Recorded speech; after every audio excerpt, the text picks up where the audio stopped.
Commander Elena Reyes stood at the viewport of her quarters aboard the UES Leviathan, watching the swirling blue-green nebula that marked the edge of galactic Concord territory. Her weathered face reflected in the reinforced glass as she sipped her coffee, the mug bearing the faded insignia of Earth's first interstellar vessel. "Commander, we're approaching the diplomatic coordinates," her comm unit chirped. "Fantastic. Another day, another chance to watch aliens have collective aneurysms," Elena muttered, setting down her mug. "Tell me again why I'm the one playing ambassador." Admiral Gonzalez had been quite clear during her briefing.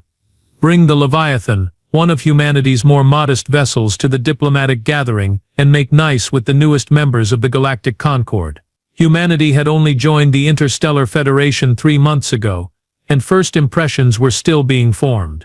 "Because," Elena said to herself, mimicking the Admiral's gravelly voice, "you have the unique ability to insult someone while making them think you've paid them a compliment." She laughed, the sound echoing against the metal walls of her quarters. Elena straightened her uniform and headed for the bridge. The corridors of the Leviathan stretched before her, bustling with crew members. It took her 15 minutes at a brisk pace to reach the command center, a fact that never failed to amuse alien visitors. "Status report," she barked as the bridge doors slid open. "All systems nominal, Commander. We've received the diplomatic protocols from the Concord representatives." There, Lieutenant Patel broke into laughter at her station. "What's so funny, Lieutenant? They've asked us to approach at minimum velocity to avoid intimidating the diplomatic vessels. And they've assigned us a berth that could fit maybe a quarter of our ship." Elena rolled her eyes. "Typical. They still don't believe the specs we sent them." She leaned forward in her captain's chair. "Communications, please inform our Concord friends that we'll require alternative arrangements. This would be humanity's third diplomatic function since joining the Concord." And the pattern was becoming predictable. The various alien species built small, efficient ships. Nothing over 200 meters in length was common. Conservative designs, conservative thinking. And then there was humanity, bursting onto the galactic scene with vessels that made the aliens question either their sensors or their sanity. "Visual contact established," announced the tactical officer. "We have 26 diplomatic vessels holding position at the rendezvous point." The main screen activated, showing a cluster of sleek, colorful ships arranged in what Elena assumed was some ceremonial pattern. Each vessel was elegant, beautiful even. But to human eyes they looked like toys. "Magnification factor?" Elena asked, her mouth twitching with suppressed laughter. "Standard, Commander." "Well," she said, standing up and straightening her jacket, "let's go make some new friends. Helmsman, take us in nice and slow. Let's give them time to pick their jaws up off the floor." The Leviathan, all 3 kilometers of her, began to move toward the gathering of alien ships like a whale approaching a school of minnows. The UES Leviathan slid gracefully into view of the diplomatic gathering, its massive hull gleaming under the light of the nearby star. Aboard the Concord diplomatic vessels, the reaction was immediate and chaotic. "By the 7 moons of Kral," whispered Ambassador Zixtel of the Minrathi, his 4 eyes blinking asynchronously in disbelief. "There must be some mistake with our sensors." The Minrathi sensor technician, a junior diplomat named Vexnar, frantically recalibrated her equipment. "Ambassador, I've run 3 diagnostics. The readings are accurate. The human vessel is. It's over 3 kilometers in length." Across the diplomatic channel, similar conversations were occurring as the representatives of 26 spacefaring civilizations tried to comprehend what they were seeing. The Leviathan dwarfed the largest alien vessel present, the Quixotic Light, flagship of the Thalassian Republic, by a factor of 15. "Diplomatic channel open," Vexnar announced, her voice quavering slightly. Zixtel composed himself, smoothing down the feather-like crest atop his head. "This is Ambassador Zixtel of the Minrathi Confluence, speaking on behalf of the Galactic Concord Diplomatic Corps. UES Leviathan, we welcome you to the gathering."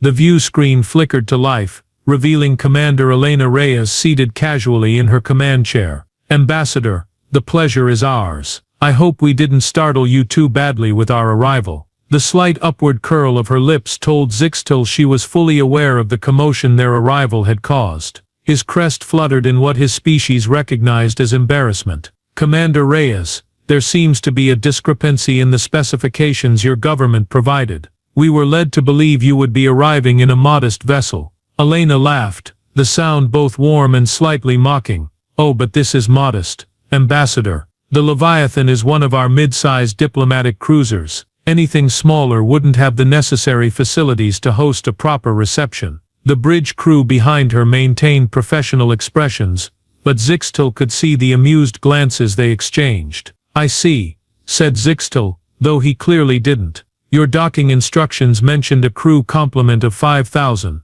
5,342, Elena corrected, plus about 1,000 civilian specialists and diplomatic staff. We're actually running with a skeleton crew for this mission." Across the diplomatic gathering, vessels began repositioning themselves, maintaining a respectful, or perhaps fearful, distance from the human ship. The Leviathan's presence had disrupted the carefully arranged formation, like a boulder dropped into a pond of perfectly arranged lilies. "Ambassador," Elena continued, "I'd be honored if you and representatives from the Concord would join me aboard the Leviathan for a tour and dinner. We humans value face-to-face diplomacy." Zixtel hesitated, his inner eyelids flickering rapidly, a sign of intense thought among his species. Curiosity warred with apprehension. The human ship was an engineering anomaly by Concord standards, potentially unsafe by their reckoning, and certainly built with a philosophy that prioritized size over efficiency.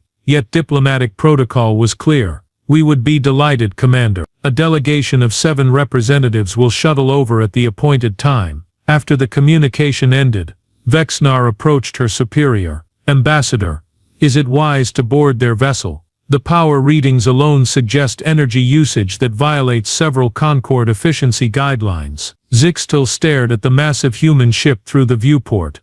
"The humans have been granted provisional membership in the Concord. We must understand them better."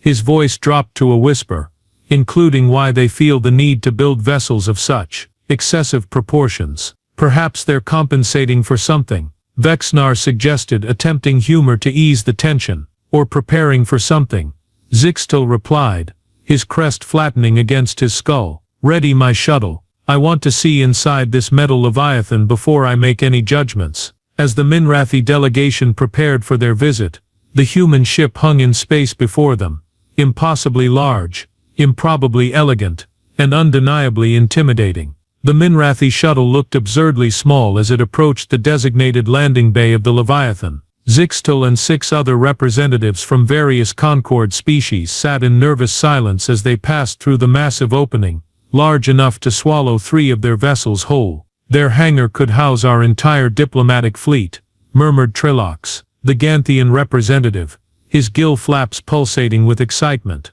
The shuttle touched down gently on the deck, where a small human welcoming party waited. Commander Elena Reyes stood front and center, flanked by officers in dress uniforms. As the alien delegation disembarked, Elena stepped forward. "Ambassador Zixtel, welcome aboard the UES Leviathan. I trust your journey across the vast distance of 3 kilometers wasn't too taxing." Her lips curved into what humans called a smile, but Zixtel recognized from his xenobiology studies as a potential sign of aggression or humor. "Commander Reyes, we appreciate your hospitality," Zixtel replied formally. "May I introduce my fellow representatives?" After introductions, Elena gestured to the tall, serious-looking human beside her. "This is my first officer, Lieutenant Commander Marcus Chen. He'll be joining us for the tour." Commander Chen nodded respectfully. "Perhaps we should begin with the central promenade. It's closest." Elena laughed, the sound echoing in the cavernous hangar. "Marcus believes in efficiency. I told him you'd probably want to see the engine room first, given how much power we're apparently wasting according to Concord standards." The Phalasian representative, a being composed mostly of translucent gel, rippled in what might have been embarrassment. The Concord's criticisms of human engineering had not, apparently, been as discreet as they'd thought. "Actually," Zixtel said quickly, "we would be fascinated by your central promenade.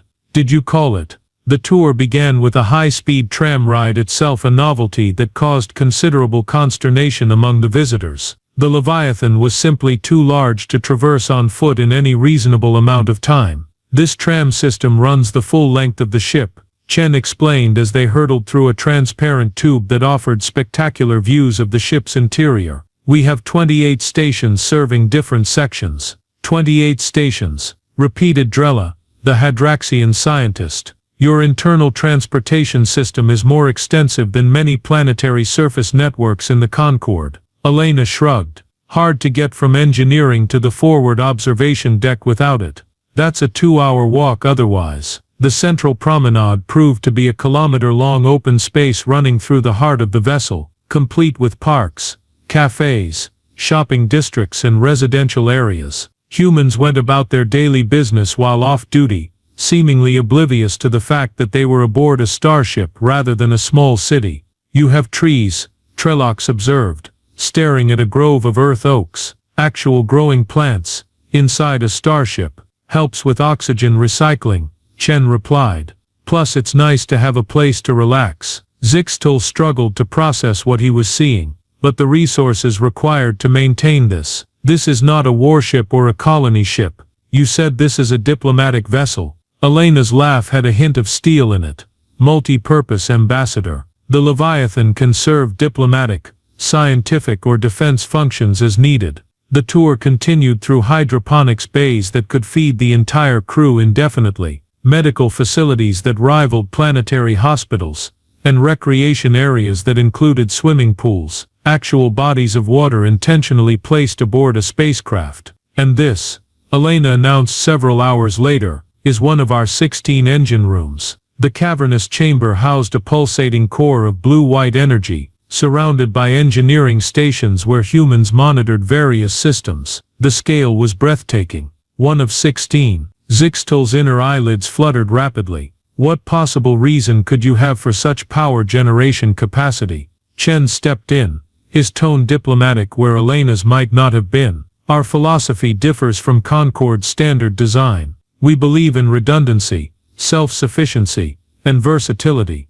But surely the resources could be better allocated to building multiple smaller ships, suggested the Philasian representative. Elena's patience visibly thinned. We tried that approach during our early expansion. It didn't end well for the smaller ships. An uncomfortable silence fell as the aliens processed the implications of her statement. Humanity's history was not well known within the Concorde, but rumors of devastating interstellar conflicts in human space had circulated. The awkward moment was interrupted by Chen's communicator chirping. Commander, we're receiving a priority transmission from Control. Elena frowned. Excuse me, Ambassador. Duty calls. She stepped aside with Chen, their hushed conversation growing increasingly tense. Returning to the group, Elena's expression had shifted from tour guide to military commander. I apologize, but we'll need to cut the tour short. There's a situation developing that requires our attention.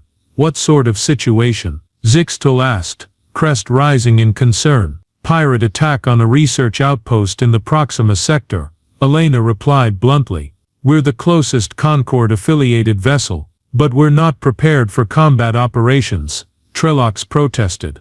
Our diplomatic vessels have minimal defensive capabilities. Elena's smile returned, though it lacked warmth. Don't worry about that. The Leviathan wasn't built just to look pretty. Perhaps we should return to our ships, Zixtel suggested. No time, Elena said, already striding toward a tram station. You're along for the ride now, Ambassador.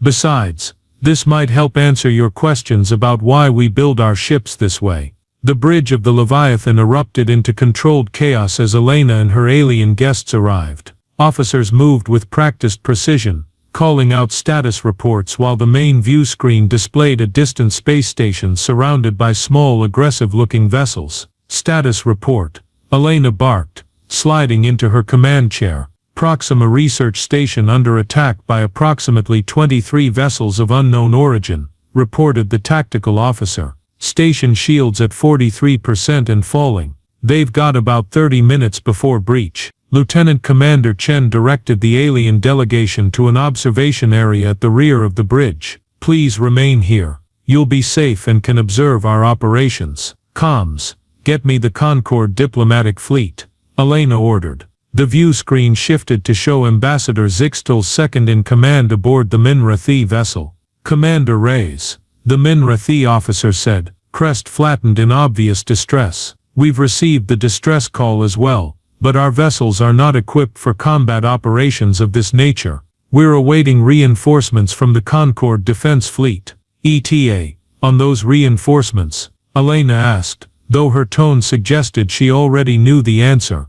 "Approximately 7 hours," Elena laughed. But there was no humor in it. "The station will be debris in 30 minutes. We're moving to intercept." She cut the communication before the Minrathi could respond. "Helm set course for Proxima Station, maximum sustainable velocity. Tactical, begin weapons warm-up sequence. Medical, prepare for potential casualties." Elena's orders came rapid fire, each acknowledged with crisp efficiency. From the observation area, Zixtal watched with growing concern. "Commander," he called out, "I must protest this course of action. The diplomatic gathering will have to continue without us." Elena finished for him. "Unless you'd prefer I let those researchers die while we sip champagne and discuss trade regulations." The Leviathan surged forward, its massive engines propelling it at speeds that seemed impossible for a vessel of its size. The alien delegates exchanged worried glances as they felt the subtle shift in the ship's gravity field, a technology most Concord species had yet to master on this scale. "We'll reach the station in 12 minutes, the helmsman announced. "Good, that gives me time for coffee." Elena rose and approached the observation area, a steaming mug in hand. "Ambassador, you wanted to know why we build our ships so large. You're about to find out." "These pirates?" Zixtal asked, his 4 eyes fixed on the tactical display. "Who are they?" "Scavengers. Mostly," Chen explained. "They prey on isolated outposts and research stations, stealing technology and resources. But surely they'll flee when they see a vessel of the Leviathan's size approaching." Elena sipped her coffee. "You'd think so, wouldn't you? But pirates aren't known for their rational risk assessment. Besides, they've never encountered a human warship before." "I thought you said this was a diplomatic vessel," Trelox the Ganthian interjected. "Multi-purpose," Elena corrected with a wink. "Did you think all that space was just for the promenade and swimming pools?" On the tactical display, the pirate vessels continued their assault on the station, oblivious to the approaching Leviathan. "Commander," the sensor officer called out, "I'm detecting unusual energy signatures from the pirate vessels. They appear to be using Krolvan phase disruptors, highly illegal weapons under Concord law." "Phase disruptors?" Zixtal's crest stood straight up in alarm. "Those are designed to bypass shield harmonics. The station's conventional defenses will be useless." "New ETA to intercept?" Elena asked, seemingly unfazed by this development. 7 minutes. The Hadraxian scientist Drelna stepped forward. "Commander Reyes, even your vessel may be vulnerable to phase disruption technology. The pirates have the advantage of numbers and specialized weapons." Elena exchanged a look with Chen that Zixtal couldn't quite interpret, something between amusement and anticipation. "Lieutenant Commander," Elena said, returning to her chair, "let's show our guests why size matters. Deploy tactical screens and bring all defense grids online. Weapons, prepare a warning shot, something flashy but non-lethal." "Tactical screens," Trelox whispered to Zixtal. "What are tactical screens?" Before anyone could answer, the view screen showed their arrival at the embattled research station. The pirate vessels, sleek, aggressive craft each about the size of a Concord diplomatic shuttle, were swarming the beleaguered station like insects attacking a wounded animal. "Open a channel to all vessels in the area," Elena commanded, her voice dropping to a dangerous register. "Let's introduce ourselves." As the communications officer complied, Elena stood, straightened her uniform, and smiled. A predator's smile that sent a shiver through Zixtal's spine. "Attention, vessels attacking the Proxima research station. This is Commander Elena Reyes of the UES Leviathan. Cease your attack immediately or be destroyed." The pirate vessels paused momentarily, then regrouped, turning away from the station to face this new threat. The pirate fleet regrouped with surprising discipline, forming an attack pattern that suggested experienced coordination. Their communication channels erupted with chatter as they assessed the new arrival. "Look at the size of that thing," one pirate captain transmitted.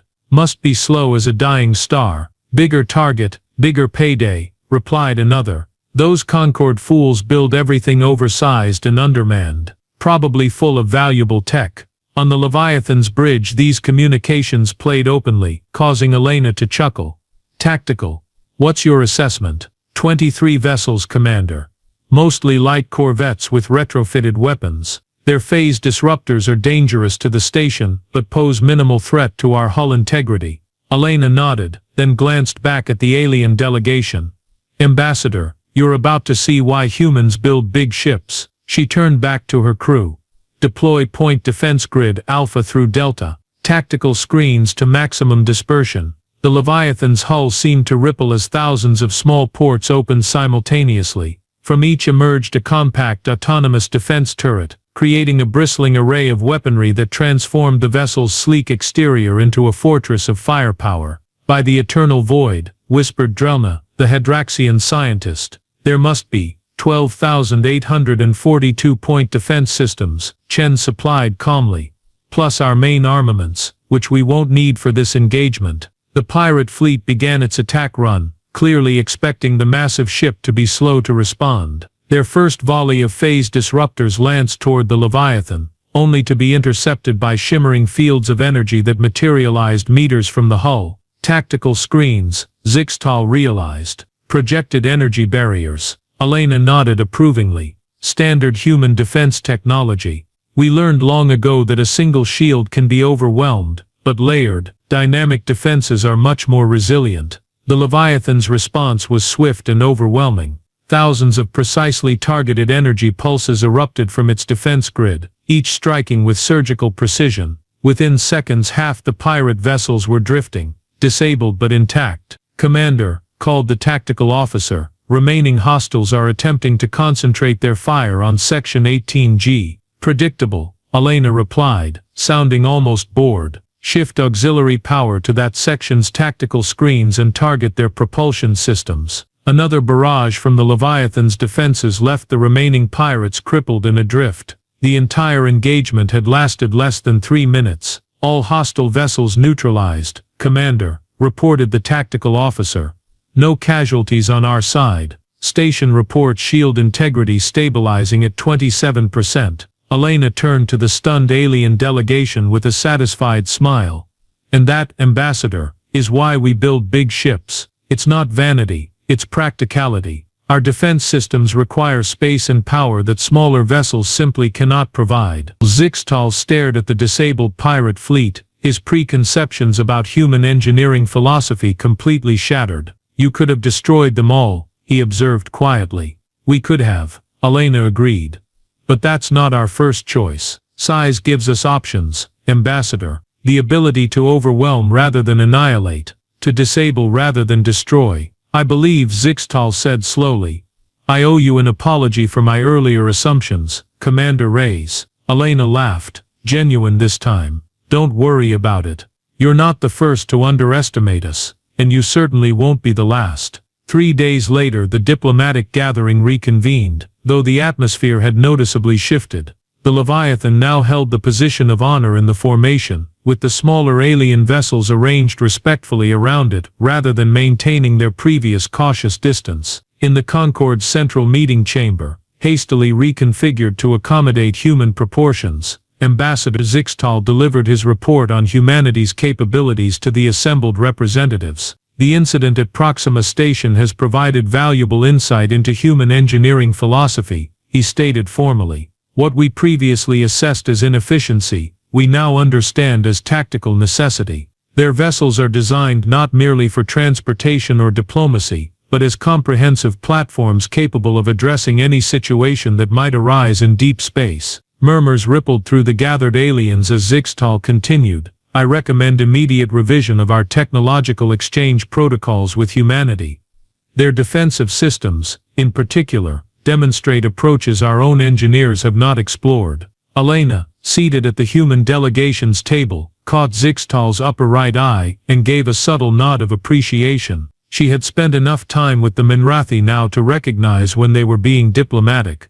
Zixtal had essentially just told the Concorde that humans were technologically superior in several key areas. As the meeting adjourned, news spread quickly throughout the gathered species. Across mess halls, recreation areas, and private quarters of 24 ships. The story of the Leviathan's effortless defeat of the pirate fleet was retold with increasing embellishment. Elena found Zixtal observing the ships through a viewport in one of the station's lounges. "Quite a change from a few days ago," she remarked, nodding toward a group of junior alien officers who were animatedly discussing human ship designs. "Indeed," Zixtal agreed, "though I admit, I'm still processing the implications. If the Leviathan is truly one of your smaller military vessels as you claimed." Elena laughed, enjoying the Minrathi's discomfort. "Let's just say we believe in being prepared."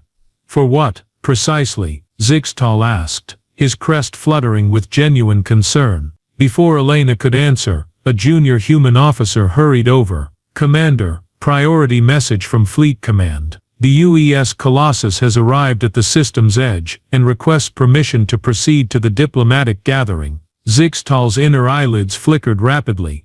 "Colossus, one of our actual battleships," Elena explained with a mischievous smile. "The Admiralty thought it might be good for the Concord to understand our full capabilities." On cue, the viewport's automated systems highlighted a distant object approaching from the system's outer reaches. Even at extreme magnification, only a portion of the vessel was visible, a behemoth that made the Leviathan look like a shuttlecraft by comparison. "That," Zixtal said faintly, "is a warship." "That," Elena corrected, "is what we built after we learned the hard way that bigger is sometimes better." She placed a companionable hand on the ambassador's shoulder. "Don't worry, Zixtal, we're on your side now." "That," the Minrathi replied with unexpected humor, "is precisely what worries me." Elena's laughter echoed through the lounge, drawing curious looks from other diplomats. "I think this is the beginning of a beautiful friendship, Ambassador. One built on healthy respect and the occasional shared moment of terror." "And honesty," Zixtal suggested hopefully. "Let's not get carried away," Elena replied with a wink. "We haven't shown you our really big ships yet."